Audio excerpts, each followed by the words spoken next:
Okay, hello everybody. Welcome back.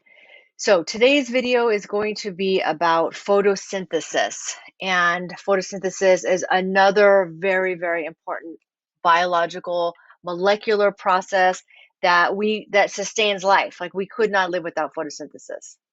Okay, so let's write down the title of our notes. And so the title is photosynthesis. And I know you've heard of it before.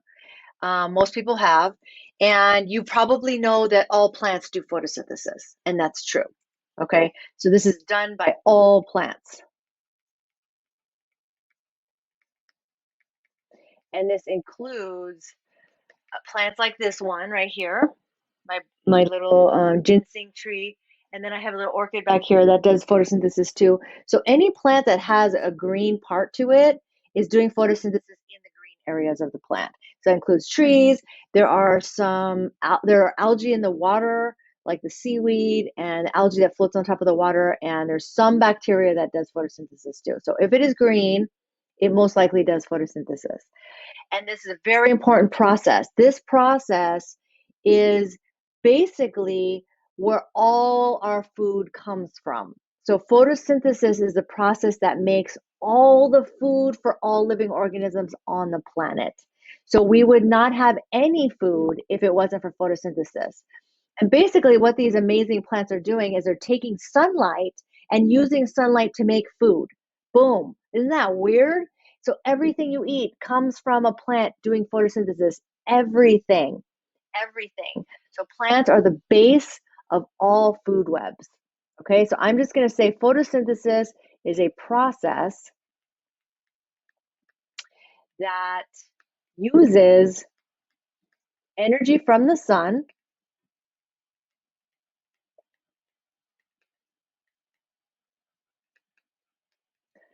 Okay, so the sun provides all the energy on our planet. Okay, and the plants take the energy from the sun and they store it in the food, and then we eat the food, and then we break down the food, and now we have some energy. So that's how it goes. It goes from the sun, the plant stores that energy in food. So the sun provides energy, and the plants put it into a solid form that we can actually eat. Okay, so a process that uses energy from the sun and stores that energy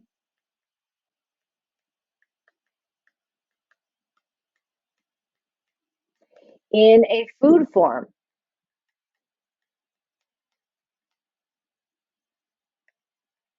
I'm going to say in a form of food.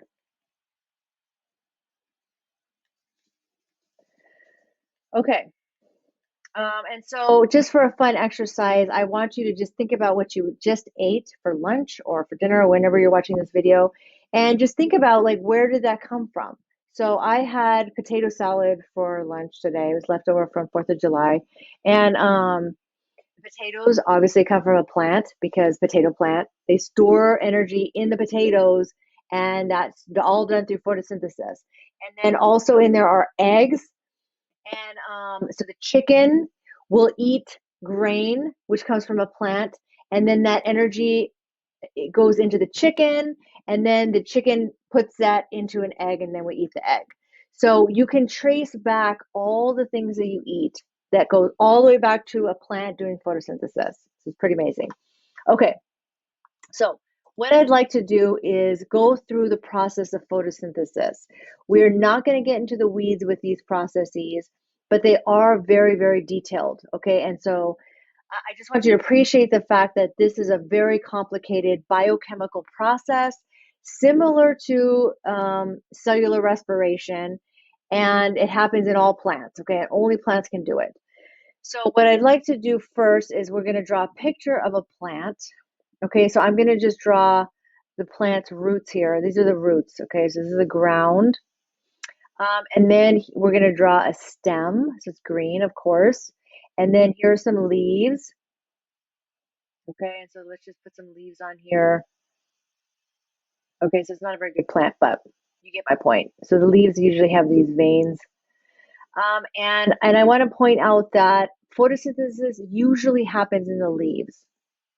Okay, there are some special plants like a cactus where it has no leaves, and so the photosynthesis is happening like in the stem of the cactus. But normally, most plants they have leaves like this, and photosynthesis is happening in the leaves. Okay, and it's generating, it's making food, and then that food, we eat it. Okay, so let's see, how am I going to do this? I am going to just zoom into one plant cell. Okay, so let's just pick one. So if I were to look at this leaf and I was to put it under the microscope and I just zoom into one cell. So I'm just going to zoom into one cell. So I'm going to make a zoom in box here. Okay, so this is a box and this is what a cell would look like. A plant cell is normally square, and then the outside is a square shape, and then it has a plasma membrane. Like all cells have plasma membrane, but plant cells have um, actually, I'm sorry. I'm gonna redo this a little bit. So I just want to point out that plant cells usually look like bricks. Okay, so I'm just gonna draw a little bit. So let's say we're looking at a leaf under the microscope. This is what it would look like. It would look like a green brick wall. And they're usually these square shapes. And that's because they have a cell wall, which is pretty rigid and square. Okay, so this is what it would look like. And so now I'm going to just draw one cell, okay? And we're just going to focus in on one cell. Let me scoot up. And so this is one plant cell. We have drawn a plant cell before together in the cell video. And so here's a plant cell.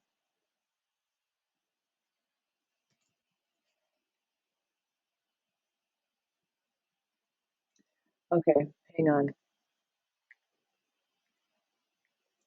How come my arrow's not working? There we go. There we go. There's my arrow. And so here's a plant cell. And there's a cell wall on the outside. And then there's the plasma membrane, which is the oil membrane on the outside of all living cells. But for the plant cells inside the cell wall, okay? And it's an oil layer where the cell wall is not oil.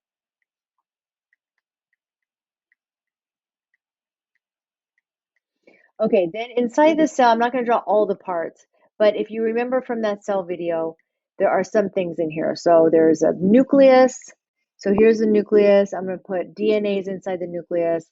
There are mitochondria because what happens is the plant is producing food through photosynthesis, and then that food has to be broken down in the mitochondria, just like we talked about in the cellular respiration video. So plants don't have mouths because they don't have to eat. They make their own food inside their cells. We don't make our own food. We have to eat it with a mouth. So all living organisms usually have a mouth and they have to take in food. Plants don't have to do that. Plants are the only organism on the planet who make their own food within their cells. So they have the mitochondria available to break down the food to make energy, to make ATP. So here's a mitochondria. And then I'm going to put a very special organelle, which we're going to focus on today, and this is called the chloroplast. And this is where photosynthesis takes place in the chloroplast. So what I'm going to do now is I'm going to zoom in and draw a big chloroplast, and then we'll focus on that, okay? So here we go. So here is a big chloroplast. It's green, which is why those plant parts are green. And the chloroplast, similar to the mitochondria, have two membranes. Okay, so there's an outer membrane and an inner membrane. So I'm going to say this is a chloroplast here. And I'm going to label some of the parts. There's an outer membrane.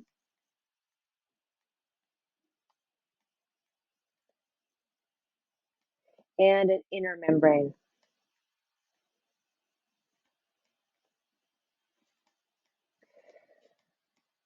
Okay, and so inside the chloroplast, we have these things that are a disc shape.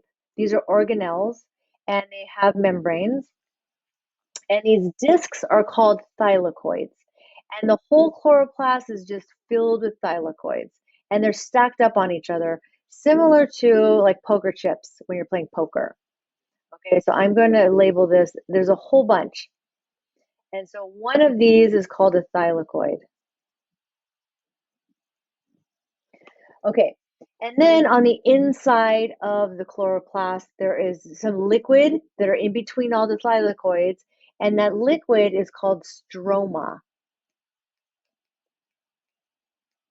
Okay, the stroma is a liquid inside the chloroplast. Okay, so that's what a chloroplast looks like. And inside of a plant cell, there are a whole bunch of chloroplasts, not just one, a whole bunch. Okay, I'm going to scoot up a little and I'm going to go over the steps of photosynthesis, and I'm just going to generally introduce you to the steps, okay? There are two major steps in photosynthesis.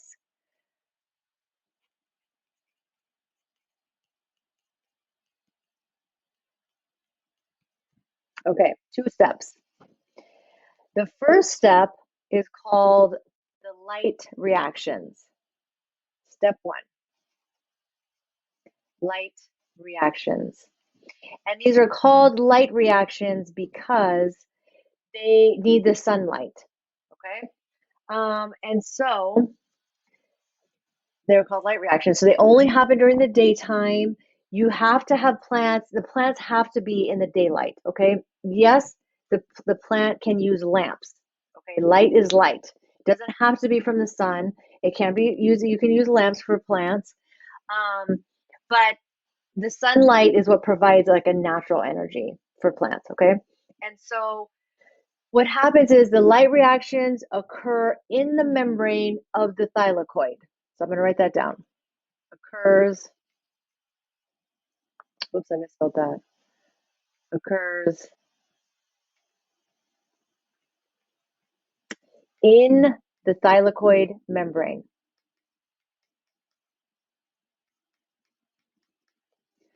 Okay, so I'm going to draw a thylakoid here.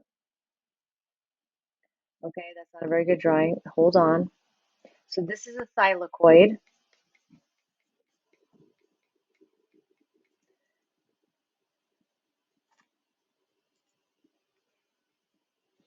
And so what I'd like to do is I'm going to draw a little box here. And I want you to remember that there are hundreds of thylakoids in a chloroplast. And so this is just one thylakoid. I'm drawing a little box over the membrane. And remember, the membrane is the outside oil layer. And so I'm just going to draw a little box of a part of the membrane, and I'm going to zoom into that box, and I'm going to draw what's going on in that box. And this is happening throughout the whole membrane. Okay, so I'm just going to focus on one section, but I want you to keep in mind this happens all over the membrane, and this happens in all the thylakoids. Okay, so here is a zoom in box. And I'm going to explain this similar to what I did with the cellular respiration. Okay, so this is going to be a similar picture. Let me scoot up.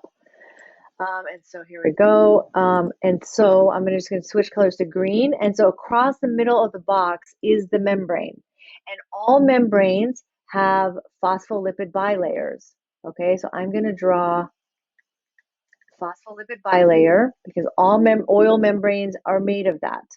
And so remember that a phospholipid has a polar head and fatty acid tails. And the tails are unsaturated and they kick each other and they make the membrane an oil at room temperature. Okay, so I'm just drawing the legs like this kind of quickly. Okay, so this is the membrane. And so similar to the inner membrane of a mitochondria, there are integral proteins that go all the way through the membrane. Okay, so let me switch to here. So I'm going to draw a few of these integral proteins. Okay, and they have these crazy names, which we don't have to learn. but just so you know, okay, sorry. Okay, I'm just going to draw a couple. And then I'm going to draw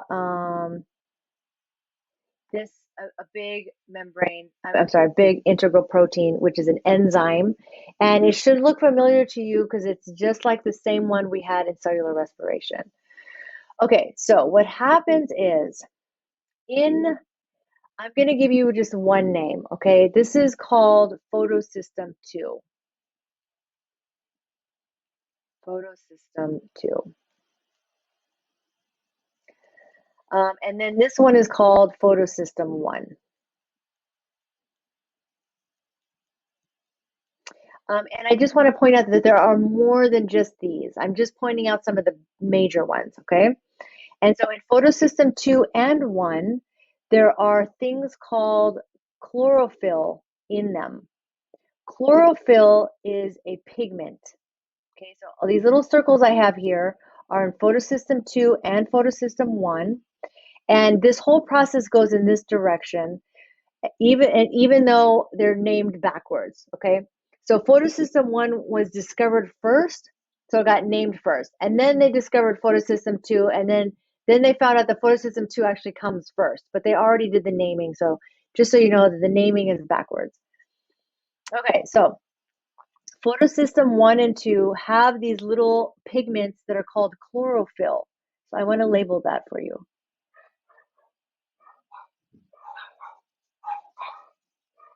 Chlorophyll. Chlorophyll is a green pigment.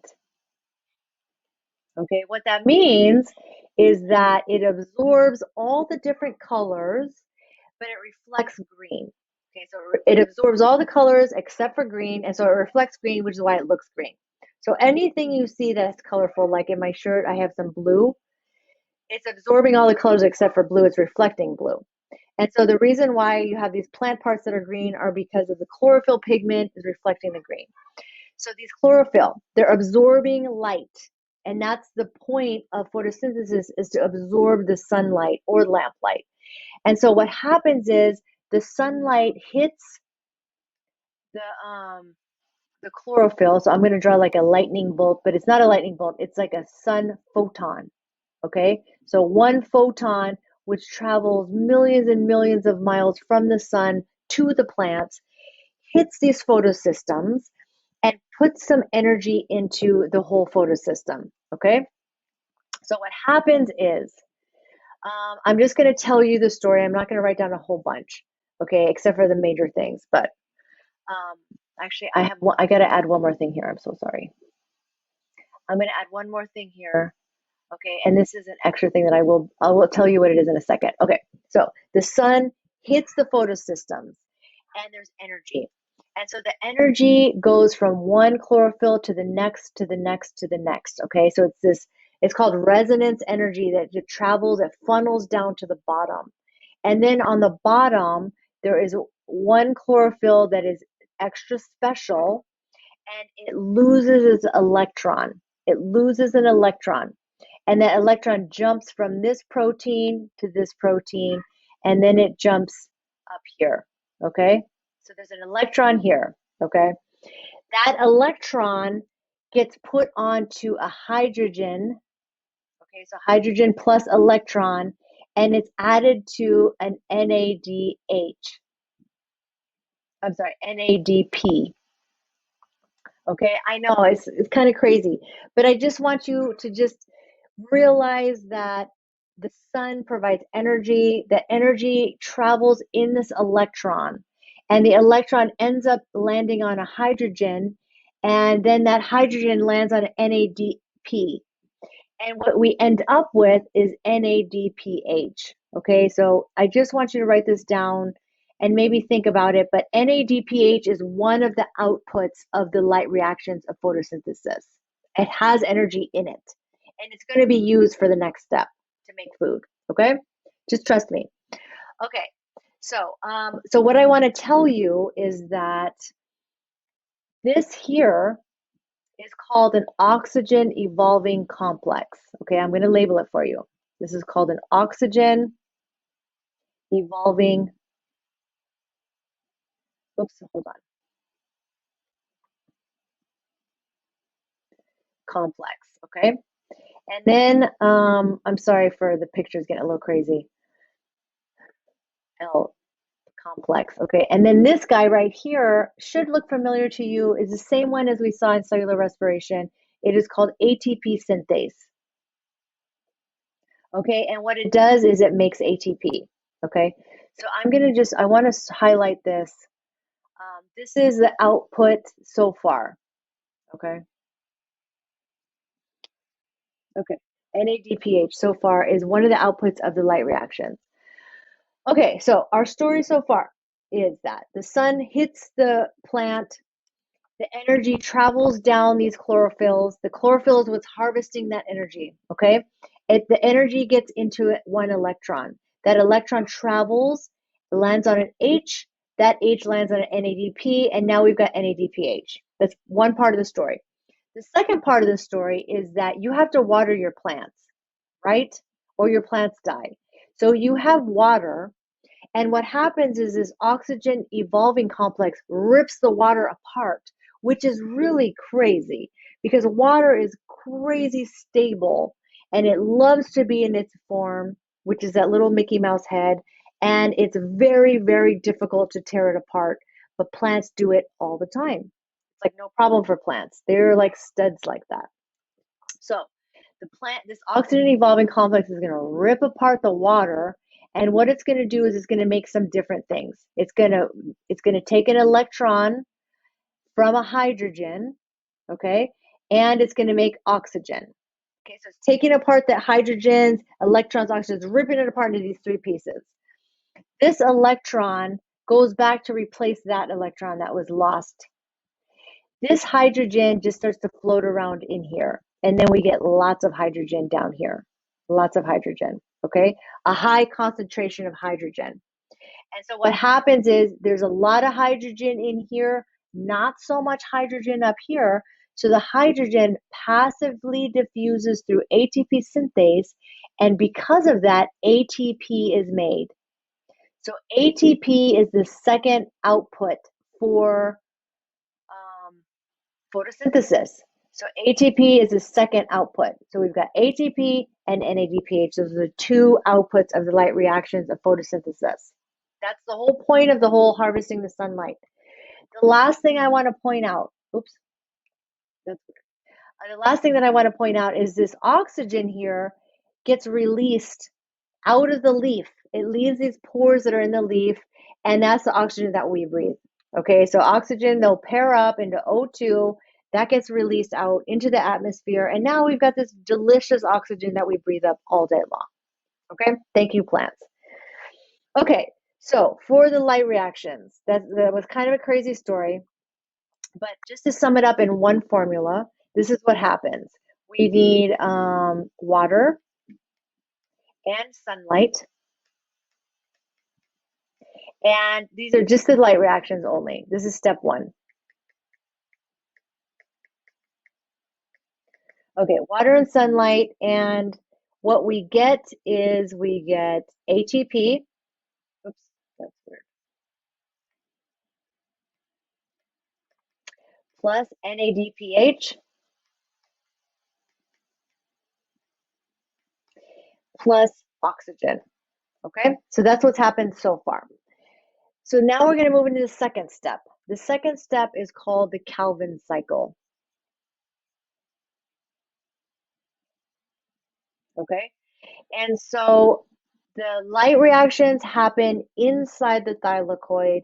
The Calvin cycle happens outside of the thylakoid in the chloroplast in the liquid called stroma. So I'm going to put it occurs in the stroma, which is the liquid inside the chloroplast.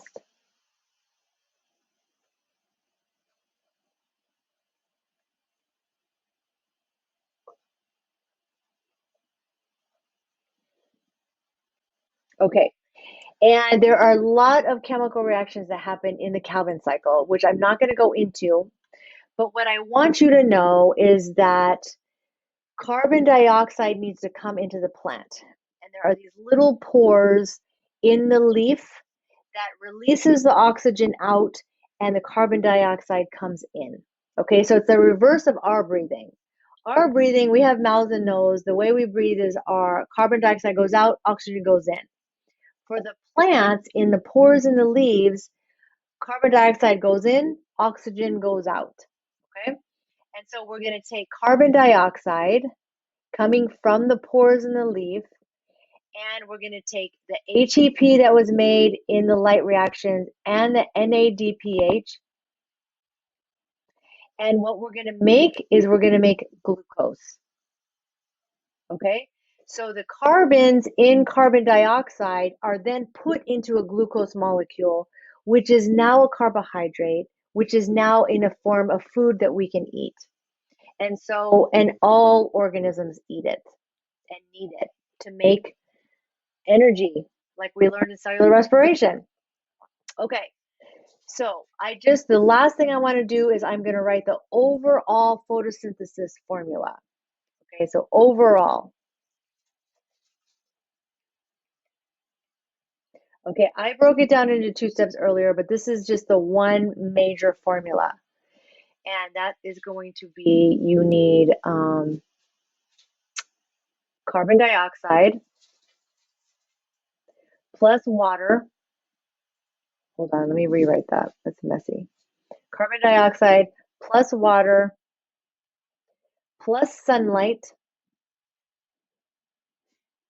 And what you get is release oxygen and you make glucose, which is food for everybody.